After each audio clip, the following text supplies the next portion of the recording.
Hello friends, welcome to my channel House of Literature. और अगर आपने मेरे चैनल को सब्सक्राइब नहीं किया है तो प्लीज़ चैनल को सब्सक्राइब करिए ऐसे ही और इन्फॉर्मेटिव वीडियोस के लिए। तो आज का मेरा टॉपिक है सिल्विया प्लाथ की poem circus in 3 rings. The poem was published in 1955 in a monthly magazine, The Atlantic. इस पोएम को सबसे पहली बार 1955 में द अटलांटिक नाम के एक मैगज़ीन में पब्लिश करवाया गया था। The poem consist of 3 stanzas and the rhyming scheme of the poem is A B A A A B A B A A A B A B A A A B. तो इस poem में 3 stanzas हैं और इस poem की rhyming scheme ये है। Sylvia Plath was born on 27th October 1932 and she died on 11th February 1963. She was an American poet, novelist and short story writer. तो सिल्विया प्लाथ एक अमेरिकन पोएट, नॉवेलिस्ट और एक short story writer थी। She published her works under the pen name Victoria Lucas. तो Sylvia Plath अपने poetry या फिर अपने वर्क्स को विक्टोरिया लूकस के नाम से पब्लिश करवाया करती थी। She was awarded Pulitzer prize posthumously in the year 1982। Friends, posthumously का मतलब होता है मरने के बाद या फिर मरणोपरांत। तो सिल्विया प्लाथ को पुलित्ज़र प्राइज़ उनके डेथ के बाद 1982 में दिया गया था। तो फ्रेंड्स, 30 साल की उम्र में सिल्विया प्लाथ ने डिप्रेशन और इंसोम्निया के कारण सुसाइड किया था। तो सबसे पहले हम ये जान लेते हैं कि आखिर सिल्विया प्लाथ डिप्रेशन का शिकार कैसे हुई। ऐसा क्या हुआ था जिसकी वजह से वो डिप्रेस्ड रहने लगी थी। तो जब सिल्विया प्लाथ छोटी थी तब उनके फादर मिस्टर ऑटो प्लाथ बहुत ही स्ट्रिक्ट थे, यानी कि कोई छोटे से छोटा काम करने के लिए भी सिल्विया प्लाथ को अपने फादर से परमिशन लेनी होती थी। तो हम ये कह सकते हैं कि सिल्विया ने अपना बचपन डर कर और सहम कर बिताया था। और जब सिल्विया प्लाथ 8 साल की हुई तब उनके फादर की डेथ हो गई। तो ऐसे बचपन की वजह से और अपने फादर की डेथ की वजह से सिल्विया गुमसुम सी रहने लगी और धीरे धीरे वो डिप्रेशन की ओर बढ़ने लगी थी। और 24 साल की उम्र में सिल्विया प्लाथ ने पोएट टेड ह्यूज से शादी कर ली, लेकिन टेड ह्यूज और सिल्विया प्लाथ की शादी अनसक्सेसफुल साबित हुई।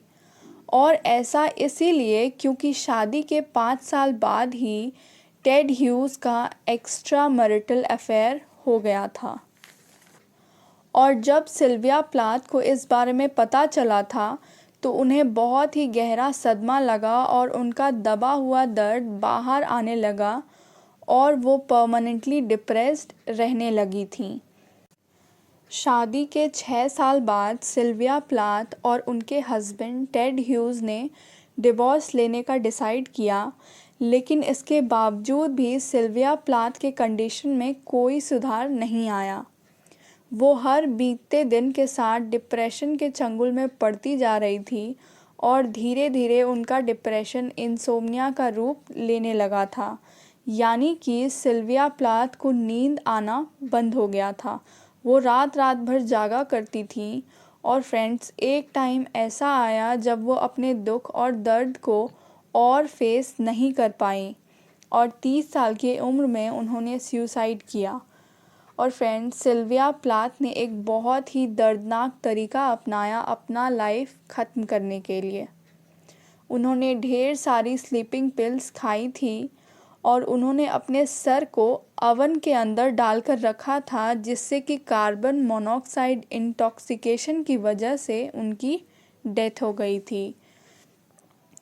तो फ्रेंड्स, मैंने आपको ये सब इसीलिए बताया क्योंकि सिल्विया प्लाथ की पेन उनकी पोइट्री में झलकती है और पोएम सर्कस इन 3 रिंग्स के ज़रिए सिल्विया प्लाथ अपने टूटे हुए अपने डिप्रेस्ड लाइफ को दिखाना चाह रही हैं।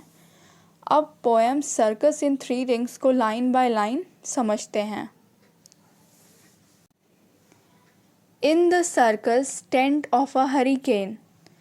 तो फ्रेंड्स, इस पोएम में सिल्विया प्लाथ अपने लाइफ को, अपने कॉलेज लाइफ को एक सर्कस बताती हैं और वो अपने लाइफ में आने वाले लोगों को हरिकेन बताती हैं। फ्रेंड्स, हरिकेन का मतलब होता है ज़ोरदार आंधी या तूफ़ान। यानी कि जो भी लोग पोएट की लाइफ में आते हैं वो लोग आंधी की तरह आते हैं और पोएट की लाइफ में तबाही मचाते हैं। पोएट यहाँ कहना चाहती हैं कि जिस तरह से आंधी तूफ़ान सर्कस के टेंट को उजाड़ देते हैं, ठीक उसी तरह जो भी लोग उनकी लाइफ में आते हैं वो लोग आंधी तूफ़ान की तरह आकर उनकी लाइफ में तबाही मचाते हैं। डिज़ाइंड बाय अ ड्रंकन गॉड। पोएट कहती हैं कि मुझे तो ऐसा लगता है कि गॉड ने, भगवान ने शराब के नशे में मेरी किस्मत लिखी है, क्योंकि मेरी पूरी ज़िंदगी दुख और दर्द से भरी हुई है। यहाँ ड्रंकन गॉड का मतलब है भगवान ने शराब पी रखी है। My extravagant heart blows up again. Poet कहती हैं कि जब भी मेरी लाइफ में कुछ अच्छा होता है और मैं खुशी मनाती हूँ, लेकिन तभी कुछ ऐसा ज़रूर हो जाता है जिससे कि मेरी खुशी दुख में बदल जाती है। फ्रेंड्स, यहाँ पर एक्स्ट्रावेगेंट का मतलब होता है बहुत ही कीमती या फिर बहुत ही महंगा। तो पोएट कहना चाहती हैं कि मेरे दिल को बार बार दुख झेलना पड़ता है। In a rampage of champagne coloured rain. Friends, rampage का मतलब होता है वॉयलेंट होकर आंदोलन करना। तो पोएट कहती हैं कि जब भी मेरी लाइफ में खुशियाँ आती हैं तभी ढेर सारे लोग आकर मेरी लाइफ में रैम्पेज यानी कि तोड़ फोड़ करते हैं और मुझे दुखी करते हैं। And the fragments were like a weather vane. Poet कहती हैं कि उन्हें हमेशा प्यार की ज़रूरत रही है, लेकिन उनकी किस्मत में शायद लव और हैप्पीनेस नहीं है। फ्रेंड्स, फ्रैगमेंट्स का मतलब होता है छोटे छोटे टुकड़े। तो पोएट कहती हैं कि दुख और दर्द ने मेरे दिल के छोटे छोटे टुकड़े कर दिया है और तूफ़ान में उनके दिल के टुकड़े इधर उधर बिखर गए हैं। While the angels all applaud। और मेरी ऐसी हालत देखकर एंजल्स चीयर करती हैं और ताली बजाती हैं। फ्रेंड्स, अपलॉड का मतलब होता है खुशी से ताली बजाना। तो एंजल्स पोएट की लाइफ को देखकर चीयर करती हैं और ताली बजाती हैं। Daring as death and debonair. Poet यहाँ कहती हैं कि कभी कभी मुझे मन करता है कि जिन लोगों की वजह से मैं दुखी हूँ उनसे बदला लिया जाना चाहिए। अपने लाइफ में कुछ तो डेयरिंग करना चाहिए जिससे कि मुझ में कॉन्फिडेंस आए। फ्रेंड्स, डेबोनेर का मतलब होता है कॉन्फिडेंस। आई इन्वेड माई लायंस डेन। फ्रेंड्स, लायंस, यहाँ पर लायंस डेन का मतलब होता है शेर की गुफा। तो पोएट कहती हैं कि मैंने हिम्मत जुटाकर शेर की गुफा के पर कब्ज़ा कर लिया। यहाँ पोएट के कहने का मतलब है कि उन्होंने अपने डर, अपने दुख और अपने इनसिक्योरिटीज़ पर जीत हासिल करने की कोशिश की है। A rose of jeopardy flames in my hair. Poet कहती हैं कि मुझे ये डर हमेशा रहता है कि कोई मेरी लाइफ में आएगा और मुझे मेंटली और इमोशनली तोड़कर चला जाएगा, और मेरे इसी डर की वजह से मेरे बालों में लगा रोज़, मेरे बालों में लगा गुलाब का फूल जल उठा। Yet I flourish my whip with a fatal flair. Poet को बहुत सारी बातों का डर सताता है और इसीलिए वो अपने विप यानी अपने चाबुक को हवा में लहराती हैं। Defending my perilous wounds with a chair. और वो अपने विप, अपने चाबुक को ऑर्डर देती हैं कि अगर कोई उनके वूंड, यहाँ वूंड का मतलब होता है घाव, तो अगर कोई उनके वूंड को, उनके घाव को कुरेदने की कोशिश करेगा तो वो अपने विप को ऑर्डर देती हैं हमेशा उनकी रक्षा करने के लिए। While the gnawings of love begin, और इस तरह से मैंने फिर से प्यार करने का खेल शुरू किया। यानी कि पोएट को ये पता है कि उन्हें प्यार में दुख और दर्द के अलावा कुछ और हासिल नहीं होने वाला है, लेकिन इसके बाद भी वो फिर से इसके लिए तैयार हैं। Mocking as Mephistopheles. Friends, German mythology के अनुसार मेफिस्टोफेलीज एक डीमन है, यानी एक राक्षस है। तो पोएट यहाँ पर ऐसा महसूस करती हैं कि ये डीमन, ये राक्षस हमेशा उनको मॉक करता है, यानी उनका मजाक बनाता है और उन्हें इमोशनली और मेंटली टॉर्चर करता है। और फ्रेंड्स, यहाँ पर पोएट ने अपने दुख, अपने दर्द, अपने परेशानियों को एक डीमन का, एक राक्षस का नाम दिया है। एक्लिप्स्ड माई मैजिशियंस डिस्गाइज। और सर्कस के एक मैजिशियन ने, एक जादूगर ने मुझे सबकी नज़रों से गायब कर दिया था। फ्रेंड्स, यहाँ पर एक डीप मीनिंग छुपा हुआ है। सिल्विया प्लाथ खुद को दुख, दर्द और परेशानियों से घिरा हुआ महसूस करती थी और उन्हें ऐसा लगता है कि इस वर्ल्ड में, इस बड़े से संसार में उनका कोई एग्जिस्टेंस, उनका कोई वजूद नहीं है और इसीलिए वो खुद को गायब महसूस करती हैं। My demon of doom tilts on a trapezius.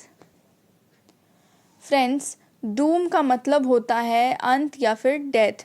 तो पोएट कहती हैं कि मुझे मेरा अंत साफ साफ दिखाई दे रहा है। Winged rabbits revolving about his knees. यहाँ पोएट अपने खुशियों के बारे में बता रही हैं। तो प्लाथ कहती हैं कि मुझे मेरी खुशियों और मेरे अंत दोनों एक साथ दिखाई दे रहे हैं और अब देखना ये है कि मुझे इन दोनों में से क्या मिलता है।